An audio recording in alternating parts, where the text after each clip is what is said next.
अत्यंत खेदजनक संतापजनक बाब आहे की रस्त्यावरचं पाणी जमा झालेलं जाण्याकरता मॅनहोल उघडलं जातं आणि रस्त्याने चालणारा मनुष्य त्याच्यात पडतो आणि त्याचा मृत्यू होतो. न्यायालयाला त्याच्याबद्दलची दाद फिर्याद मागितली जाते आणि न्यायालय चौकशी करतं हे असं का झालं. ही अतिशय खेदकारक गोष्ट आहे, संतापजनक आहे. पण त्याचबरोबर एक गोष्ट आपण लक्षात ठेवली पाहिजे की हे जे डिपार्टमेंट आहे, जे हे पावसाचं पाणी समुद्रापर्यंत नेण्याचं काम करतं, ते आहे SWD, storm water drain department. या डिपार्टमेंटमध्ये गेल्या कित्येक वर्षात भरती झालेली नाही. जी माणसं रिटायर होत आहेत त्यांच्या बदली नवीन जागा भरल्या गेलेल्या नाहीत. आणि मग काय करतात तर कंत्राटी पद्धतीने ही कामं दिली जातात. जी पालिका या कामाला जबाबदार आहे तिथे अधिकारी आणि कामगार यांची कमतरता आहे. मी बिलकुल समर्थन करत नाहीये या चुकीचं, बिलकुल करत नाहीये.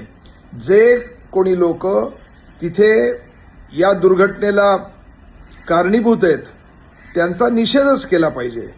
पण आपण समाज म्हणून विचार करत असताना हे असं पुन्हा होऊ नये यासाठीची खबरदारी घेतली पाहिजे.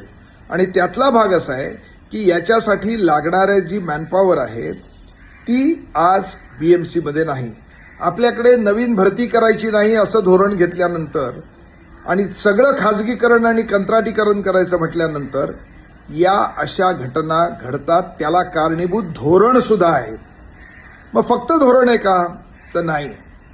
आपल्याकडे अशी जी झाकणं आहेत ती काढून भंगारवाल्याला विकली जातात. ती काढून विकणारा, तो भंगारमध्ये विकत घेणारा हेही जबाबदार आहेत.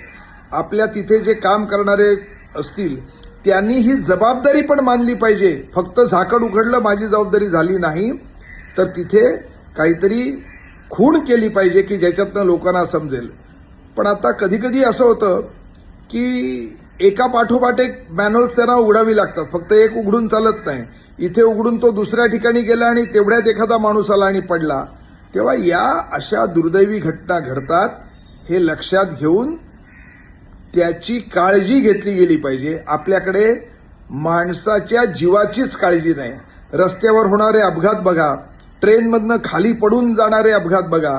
एक AC ट्रेन येते तेव्हा प्लॅटफॉर्मवरती गर्दी होते, पुढची ट्रेन येईपर्यंत ती गर्दी दुप्पट होते आणि त्यातनं लोक कसेबसे चढतात, ते बाहेर लटकत राहतात, पडतात.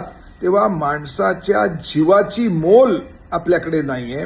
तो जन्माला आलाय, तो मरण्यासाठीच आलाय. या पद्धतीने व्यवहार होतो. आज 10 लाख रुपये दिलेत, त्या 10 लाख रुपयाने गेलेला त्या कुटुंबातला माणूसही परत येणार नाही. तो जन्मभर नोकरी करून ते कुटुंब पोषणार होता, ते 10 लाखात पोषलं जाणार नाही. तेव्हा याचा समाज म्हणून आपण विचार केला पाहिजे. आणि SWD डिपार्टमेंटमध्ये ज्या पद्धतीचं खाजगीकरण चाललंय त्याचाही विचार केला पाहिजे.